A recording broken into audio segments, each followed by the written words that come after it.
반갑습니다. 5월 11일 목요일 큐티 스케치 시간입니다. 오늘 본문은 예레미야 3장 1절로 18절까지의 말씀입니다. 오늘 본문이 이렇게 시작합니다. 여호와의 분노의 매로 말미암아 고난당하는 자는 나로다. 나를 이끌어 어둠 안에서 걸어가게 하시고 빛 안에서 걸어가지 못하게 하셨으며 종일토록 손을 들어 자주자주 나를 치시는도다. 오늘 본문도 예레미야의 탄식입니다. 여호와께서 주시는 이 분노의 매, 그것 때문에 내가 정말 힘들다 이야기합니다. 자신도 이스라엘 백성이에요. 이스라엘을 치신다는 것은 자기를 치는 것입니다. 이스라엘 백성들이 자기의 예언대로 되었지만 그 안에 자신도 포함되어 있는 것이죠.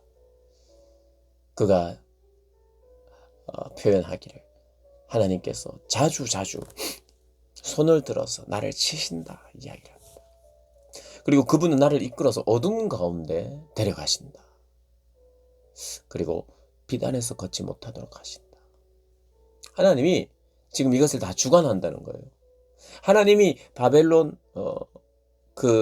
바벨론이라고 하는 나라를 사용하시기 위해서 하나님이 바벨론을 보냈고, 또 나는 어떻게 했느냐, 이스라엘은 어떻게 했느냐, 하나님이 손을 붙잡고 어둠으로 데려가셨다고 이야기합니다.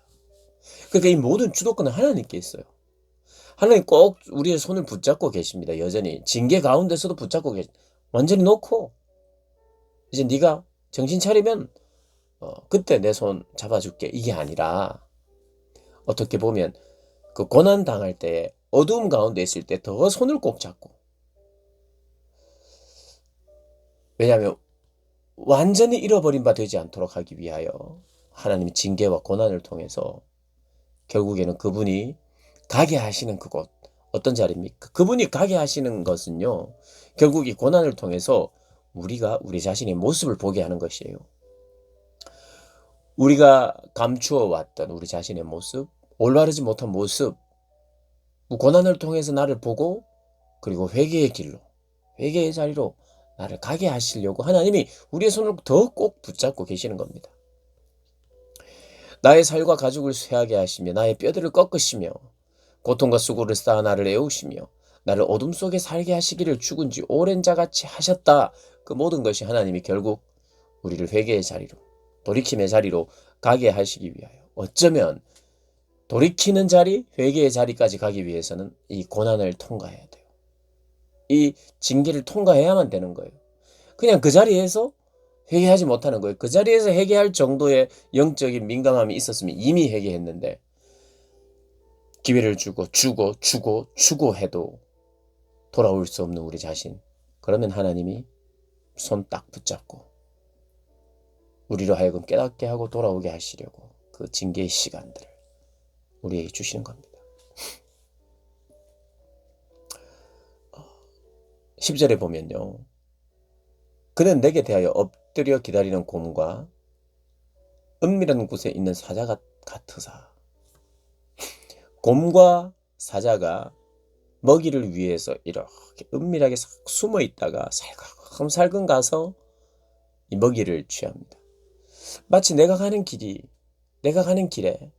내가 혹시 고난의 길을 좀 피할 만한 그런 기회가 있어서 피한다 한들, 곰처럼 사자처럼 은밀하게 나를 지켜서 절대로 그렇게 빠져나가지 못하도록 하시는 하나님이시라고 지금 이야기를 하고 있어요.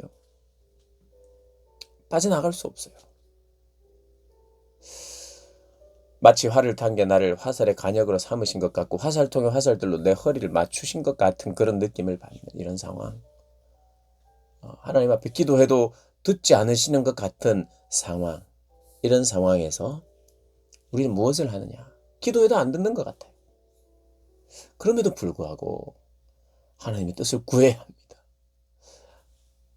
내가 그 가운데 원망만 하고 있고 한탄만 하고 있는 것이 아니라, 하나님 이 가운데서 하나님이, 이게 참 염치 없는 고백일 수 있지만 죄에 대한 징계와 벌을 받고 심판을 받는 것 같은 그 자리에서도 뻔뻔하게 하나님, 이 심판을 통해서 나로 하여금 가게 하시는 곳이 어디입니까? 하나님의 뜻을 구하고 묻는, 그래서 겸손히 하나님의 뜻을 물으면서 내가 해야 될, 다시 하나님이 나를 일으켜 주시기 위하여 내가 해야 될 분명한 것들을 내가 확인해야 되죠. 의미 없는 고난은 없습니다. 하나님께 묻고 한 번에 우리가 깨달을 수 없어요. 지속하여 하나님이 가르쳐 주시고 내가 성경적으로 옳다고 생각하는 그것들을 하면서 회개의 자리로 우리가 나아가면서 우리는 그냥 회개하고 잘못하면 잘못했을 때 회개하고 또 이제 제대로 살게 하고 회개하고 제대로 살게 하고 회개하면 감옥에서 풀어주고 또 죄 지으면 감옥에 데리고 오고 또 회개하면 풀어주고 이게 우리의 삶이 아니라 감옥에서 풀어주는 것만 우리의 어떤 삶의 자리가 아니라 감옥에서 풀려나고 죄의 결박에서 풀려났을 때 우리가 무엇을 하며 하나님을 위하여 어떤 헌신을 하며 하나님의 나라를 위하여 우리가 어떻게 쓰임 받는지를 고민하며 거기에서 성실하게 열심히 하나님의 구원의 일들을 감당해야 되는 것이 우리거든요. 우리가 잠시 옥에 갇힌 것 같고 잠시 어두움을 걷는 것 같고 빛으로 나가지 못하게 하나님이 꽉 우리의 손을 붙잡고 있을 때 생각하고 기억하여 나를 용서하시고 새롭게 하셔서 나를 통하여 그리고 이스라엘을 통하여 하실 일을 우리가 기다리고 간구하고 기도해야 되는 거예요. 그러니까 내 형편이 지금 말할 수 없이 처참해도 하나님 우리를 회복시키셔서 하나님의 뜻을 이루고자 하는 것이 분명히 있다는 거죠. 그럼 그것을 바라볼 수 있는 눈이 우리에게 있어야 돼. 안목이 있어야 되기 때문에 우리가 원망만 하고 좌절만 하고 그 전에 멈춰 있는 것이 아니라 원망할 그 타이밍에 오히려 하나님이 여전히 나의 손을 붙들고 지금 어두움 가운데로 데리고 가시는구나. 그러나 이제 그 길이 지나면 빛 가운데로. 실제로 오늘 본문이 끝나고 19장부터는요. 오히려 나의 내 마음에 깊이 새겨진 이 고난과 아픔. 이게 당장 이제 19절 20절에 나옵니다. 내 고초와 재난 곧 쑥과 담즙을 기억하소서. 내 마음이 그것을 기억하고 내가 낙심되오나 21절에 이것을 내가 내 마음에 담아두었으니 그것이 오히려 나의 소망이 되었다. 이렇게 이야기하면서 어둠의 터널을 건넌 후에 이제 오히려 이런 일들이 나에게 소망이 되었다 하면서 이제 소망의 노래를 하고 있어요. 그러니 18절은 굉장히 절망적인 이야기로 끝냅니다. 스스로 이르기를 나의 힘과 여호와께 대한 나의 소망이 끊어졌습니다. 나는 소망이 없습니다. 우리는 소망이 없는 자리까지 왔습니다. 도저히 돌이킨다고 해도 일어나고 다시 세워질 가능성이 없습니다. 우리의 소망은 끝났습니다라고는 그 지점을 인정하고 그 지점을 내 속에 딱 담아두었더니 이제 내일 본문에 이것이 오히려 소망이 되기 시작했다. 그래서 우리 담아두는 거 필요합니다. 고통이 고통이라고 우리 속에 인식하는 거 필요합니다. 나는 지금 하나님이 내 손을 붙들고 어둠 가운데로 가고 계시다는 걸 인정해야 합니다.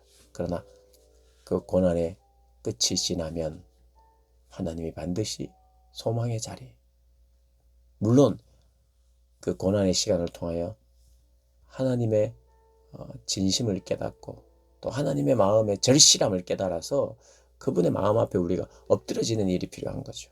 그냥 고난만 받으면 이 코스만 지나면 이제 내 삶은 폈다 이런 게 아니라 그 코스에서 절절히 하나님에 대한 하나님에 대한 깨달음, 하나님의 사랑, 하나님의 공의, 하나님 나라의 비전 이런 것들을 더 깊이 깨닫고 오히려 그런 고난의 그런 모든 흔적들을 내 가슴에 담아두고 상처를 담아두라는 것이 아니라 고난을 기억하고 담아둘 때 오히려 그것이 소망이 되어 나를 일으키는 그런 또 재료가 될 것을 말하고 있어요. 그래서 지금 기억해야 되는 것은 여전히 어둠이나 또 고통이나 고난이나 죄의 결과로 말미암아 징계를 받는 그 자리, 오히려 더 암담해지는 그 자리, 하나님 우리 손 더 꼭 붙잡고 이 시간을 내가 책임지고 지나게 하겠다 하시는 하나님의 의지가 있다는 것을 우리가 기억하고요. 지금 내 삶의 자리가 어떻든지 하나님이 붙잡으시는 그 손 믿으시고 경험하고, 그래서 그 길을, 언제가 끝이 될지는 모르지만 그 길을 지난 후 하나님이 보이시고 세우실 소망을 기대하면서 그렇게 오늘 하루를, 그리고 남은 우리의 날들을 소망을 바라보며 살아가는 저와 여러분 되시길 주님의 이름으로 축복합니다.